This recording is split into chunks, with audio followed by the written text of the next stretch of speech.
Et notre Dieu est digne de nos acclamations. Amen. Abongi na nkembo na lokumu na nyonso tozana yango. Amen. Zanga kuumbela to zwa ba Biblia na biso. Efongola na mokanda ya Luka.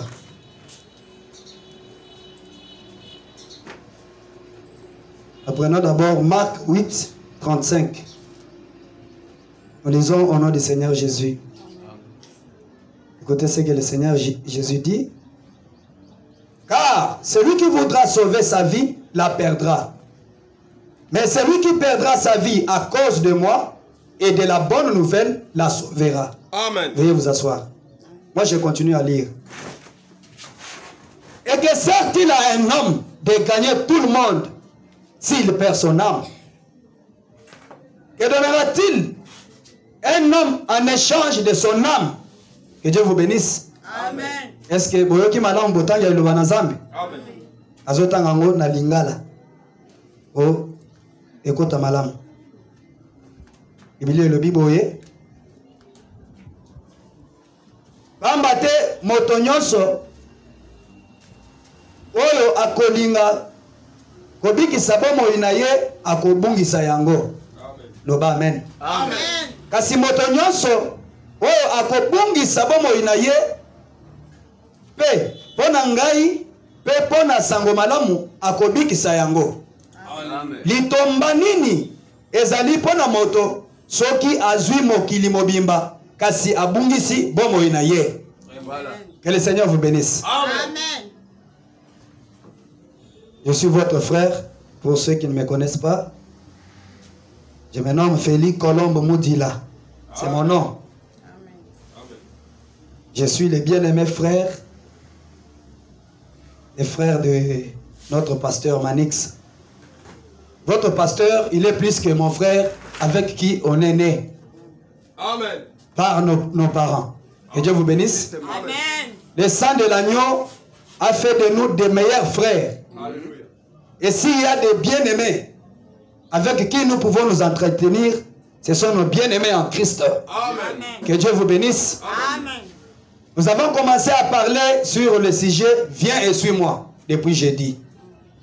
Frère Branham dit que « Viens et suis-moi » c'était une ordonnance, c'était une obligation Amen. que le Seigneur Jésus avait donnée à ces jeunes hommes. Nous pouvons encore relire Luc pour servir un peu de mémoire. Je vous avais demandé que nous puissions avoir l'habitude d'amener quand même un bic, un papier pour écrire, parce que quand nous lisons ici, parfois ça s'envole. Ce qui est otikali omoko, otikali kotanga, et vous ça la paie bien. Amen. Zambé apambola bino. Amen. Na ebisi bino tokote ya elongo. Awa tozali na catholique te. Amen. Hein? Amen. Frère Branham alobi, soki mote azote ya liloba na Nzambe. Oyoki liloba na Nzambe tuti molema na yo. Tango so loba amen. Elingi koloba avancer. Amen. Avancer. Amen. Mais soki liloba na Nzambe zo bima awa totikali kaka totalani boye. Omoni ke courage oya te. Vraiment. Que Dieu vous bénisse. Amen. Prenons Luc 18, verset 18. Nous lisons au nom de Jésus. Amen. Un chef interrogea Jésus et dit, « Bon maître, que dois-je faire pour hériter la vie éternelle ?» Jésus lui répondit, « Pourquoi m'appelles-tu bon? Il n'y a des bons que Dieu seul. Tu connais les commandements. Tu ne commettras point adultère, tu ne tueras point, tu ne déroberas point, tu ne diras point de faux témoignages, honore ton père et ta mère. J'ai, dit-il, observé toutes ces choses dès ma jeunesse. » Jésus ayant entendu cela lui dit, il te manque encore une chose.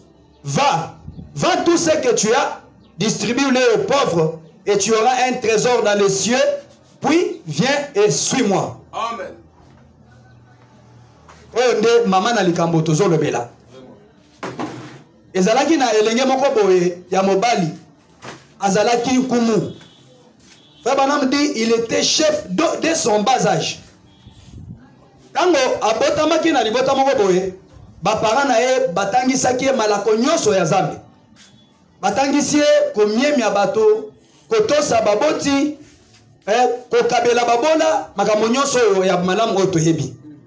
Kasi mokolo moko elenge mobali oyo amonaki ke eloko moko ezangaki ye na bomoi na ye. Avandi boye azangaki eloko te na vie. Il était très riche. Il avait tout ce que son cœur désirait. Mais avandi asosoli ke ezana eloko moko ezanginga. Tango amoni Yesu abelemi pene na Yesu. Akeye kotuna Yesu. Molakisi malamu nasala nini po ete nazwa bomoi ya seko. Nzambe apambola biso. Amen. Frère Branham dit c'était une meilleure décision. C'était une meilleure des choses que ce jeune homme avait faites. Vraiment.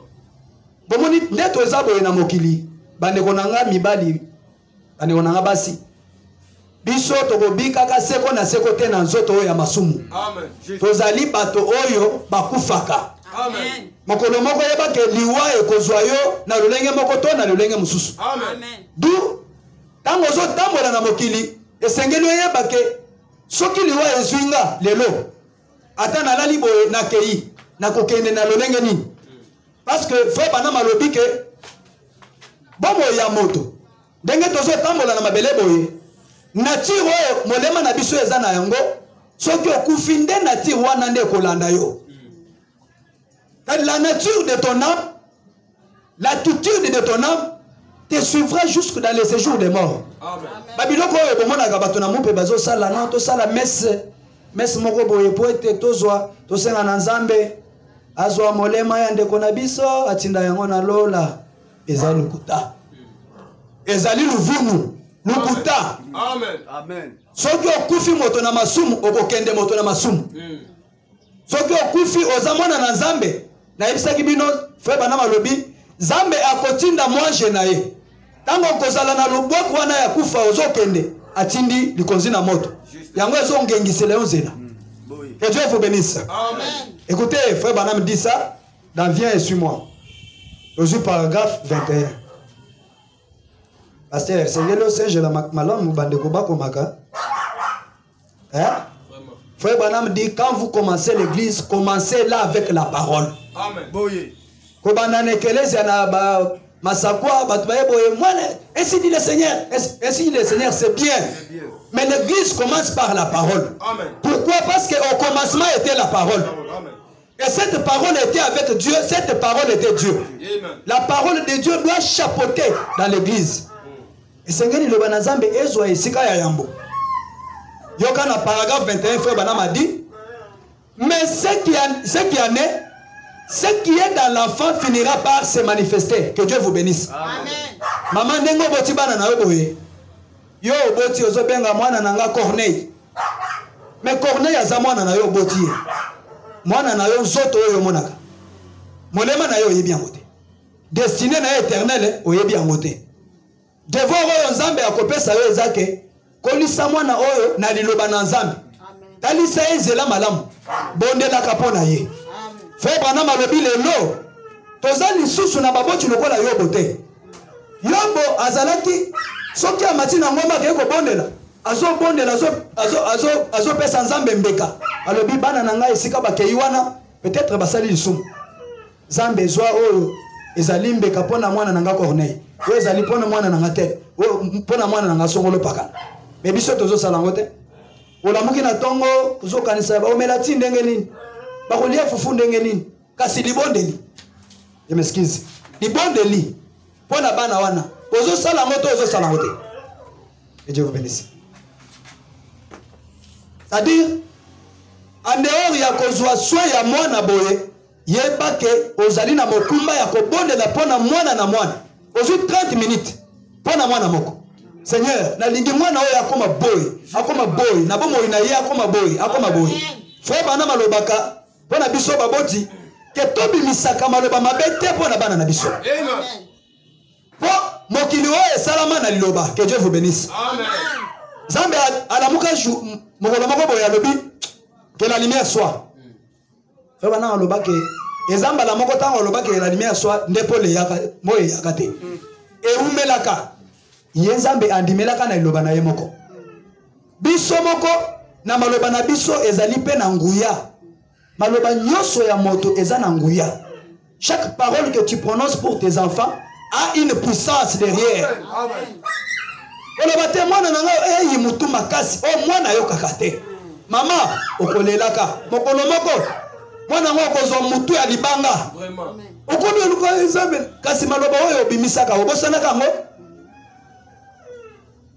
Eloko ezana kati ya mwana ekosuka kaka komonisama.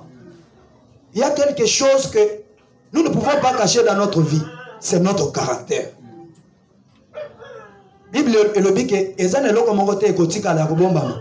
Nyonso ekota mapolele. Muto okozala boye ozawa ndeko. Oza na mwasi na yo na bana. Mais ozobima libanda. Biso otoyebi te. Tango kokende kuna osali makambo na yo oyawa na eta wana ya hypocrisie. Biso toyebi te.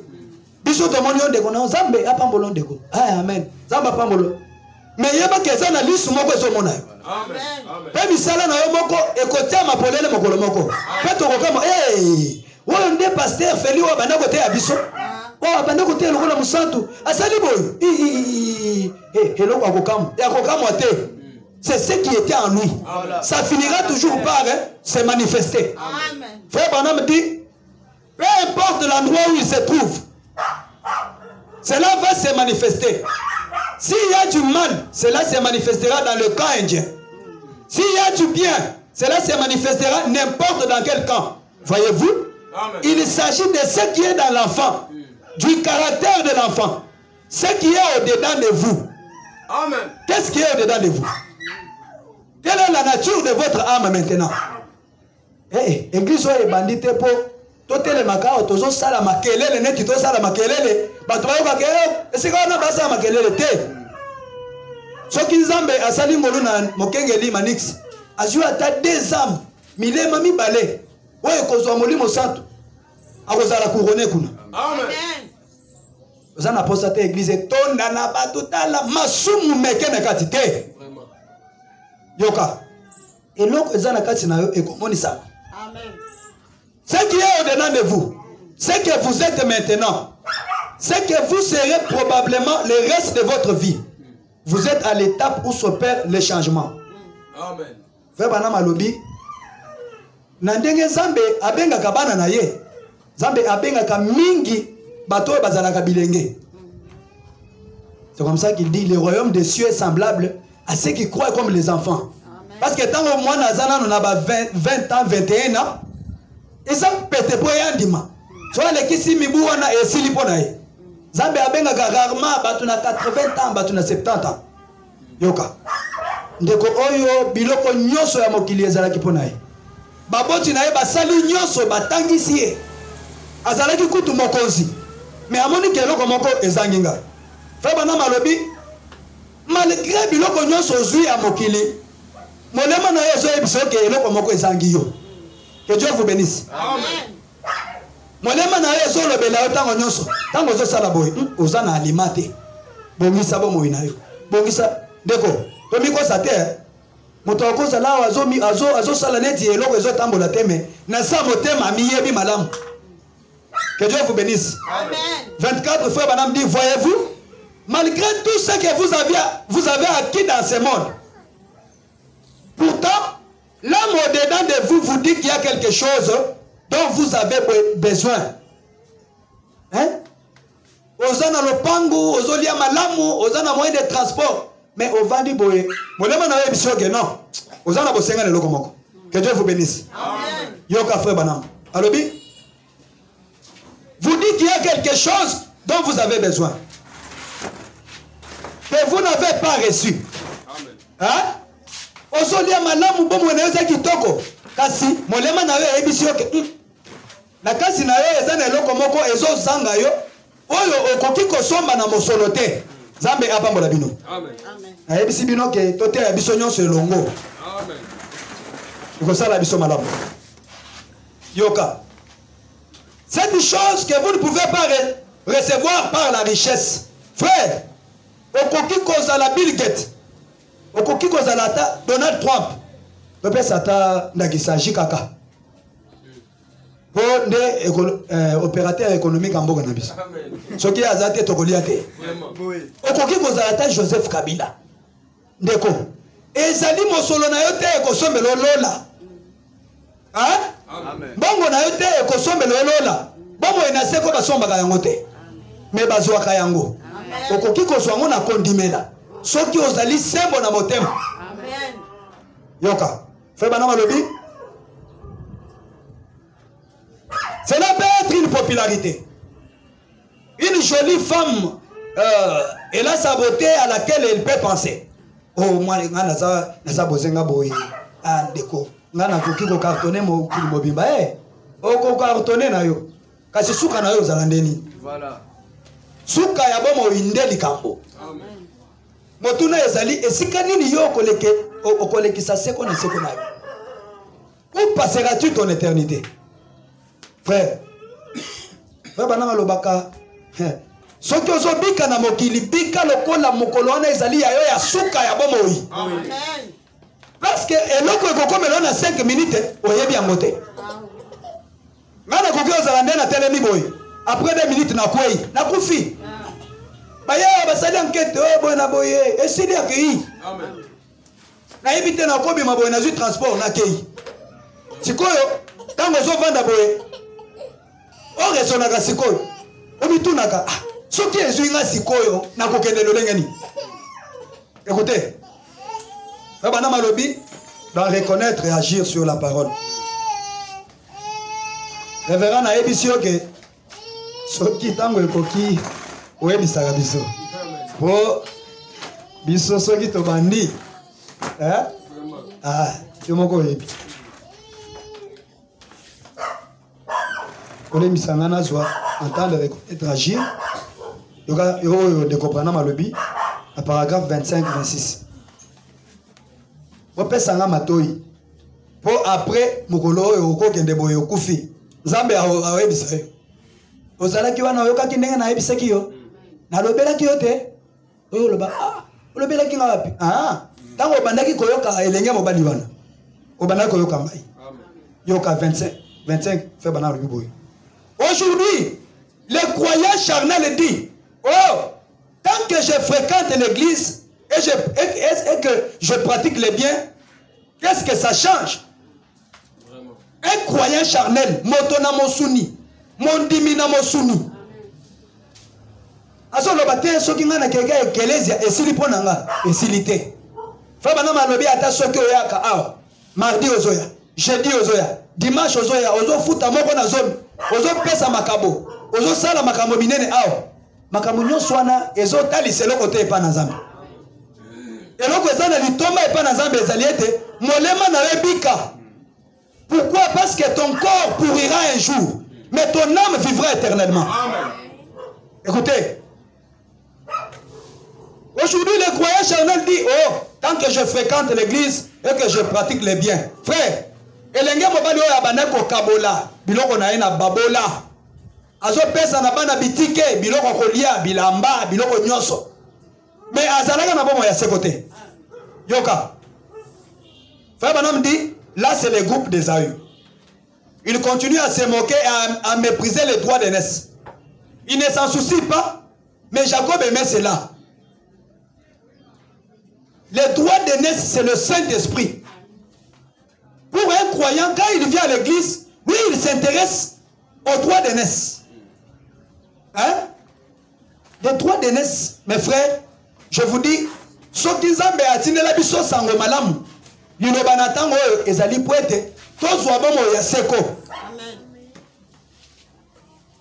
Okotouna bomo ya seko. Nako zwa ndenge ni. Te bazwa kango frère. Frère bana lobi babota maka na bokonzi ya tata. Sengelo bota mambala sika. Yoka. Ebanam dit, et aujourd'hui, l'homme spirituel et la femme spirituelle sont élus. Que Dieu vous bénisse. Amen. Soki yo ndimi sango oyo, oyo Nzambe atineli biso na tango asuka. Na motema no mobimba frère, sans hypocrisie, yeba ke oponama na yambo. Amen. Oponama uta mokili ata ebandate. Nzambe aponaka yo. Yoka. Ils sont élus, prédestinés de Dieu à venir à la vie éternelle. Même s'il leur faut vendre tout ce qu'ils ont, frère, il est question de vendre tout ce que tu as. Amen. Okoki oloba naza mobona na koteka nini te. Ozali na lukuta na motema na yo. Ozali na muibi na kati na yo. Amen. Ofutaka moko na somi te. Tu ne payes pas la dîme. En fait, les préceptes de Dieu, olandaka yango te. Yo ndimi ke okokende na lola po lola ngo eza ya koko na yo. Frère, nous devons être sérieux avec les choses de Dieu. Ata soki kosenga bango bateka ata bilamba. Fa bana balobaka esika église ezali ezalaka mosika te. Amen. Ezana bato na kinkole bakendaka na bahuti tabernacle. Amen. Otenga na kokende église te po lelo naza na mbongo te, frère. Mbongo, ozoluka mbongo. Soki ozwi mbongo wana ekopesa okimia. Bamususu bazwaka mbongo akomi ko azwi mbongo boye. Pona ye il faut basi nyonso mokeli mobimba okomba basi na ye. Amen. Bongo epesaka kimia te. La Bible dit l'argent c'est la racine de tous les maux. Amen. Soki olingi ozwa makambo zwa mbongo. Ozwi mbongo kozanga molimo santo frère. Tokozanga yo. Tobanda koloba Nzambe il fallait otika tande kona biso mobola. Opesi mosolo pona nini esungi yete?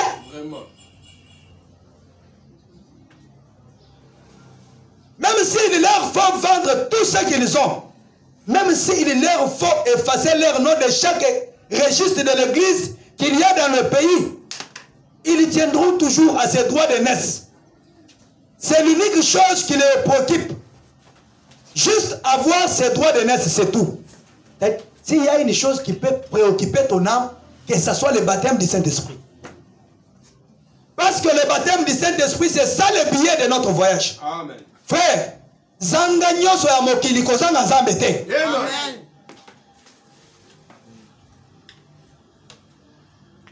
Frère Manama Lobi, peu importe comment et peu importe quel niveau il leur faut atteindre, il leur faut s'agenouiller à l'autel, crier, brailler, même s'il leur faut courir ça et là, retourner, mettre les choses en ordre, vendre tout ce qu'ils ont, ou distribuer tout ce qu'ils ont, et devenir des pèlerins des étrangers, cela importe peu. Ils tiennent au droit d'aînesse. Mais les gens on a beau mettre, que puis-je faire pour avoir la vie éternelle? Ah, maître Atalia Ebissier, fais le commandement de Dieu. Atalia Solobi, j'ai observé ça dès mon enfance. Quand on a zalaka mwana, na sala makambo nyonso zo ebisanga yo. Bible lobi tango Yesu Atalia, Yesu alingaye. Pona nini Yesu alingaye po motema na ye ezaki sembo. Il était sincère dans ce qu'il disait. Amen. Mais Yesu tango Atalia malamu, ayiko ebisa eza de loko moko eso zanga yo. Kenda sikoyo. Teka biloko nyonso za na yango pe yaka ola na ngai. Ah, lenge mobali atali boya lobi. Ah! Na ina kemba pona na zo mbongo na nga oyo. Na souffrir na kenda na mabongo, na matana bwatu, bambule bete na ngai, na zo biloko nyonso oyo. Na pesa babola te. Ekoki ko sale mate. Ekoki ko sale mate. Frère, Bible na Marc ezotu na biso. À quoi sert à un homme de gagner le monde entier et de perdre son âme? Di tomba nini yo okozwa. Soki okozala na mokili mobimba elingi yo, pesuka molema na yo ekobunga. Di tomba nini? Ça ne sert à rien. Eloko ezali ya tango elekaka. Ça dit zoto na biso ekoleka. Amen. Mais molema na biso ekoleka te. Amen. Esengeli biso totia bokebi na oyo ekoki kobika seko na seko. Au lieu tous makanisi nyonso topesa na mzoto ozo sala musala makasi pour olia omona frère alala kanzalade tu fais tout pour manger.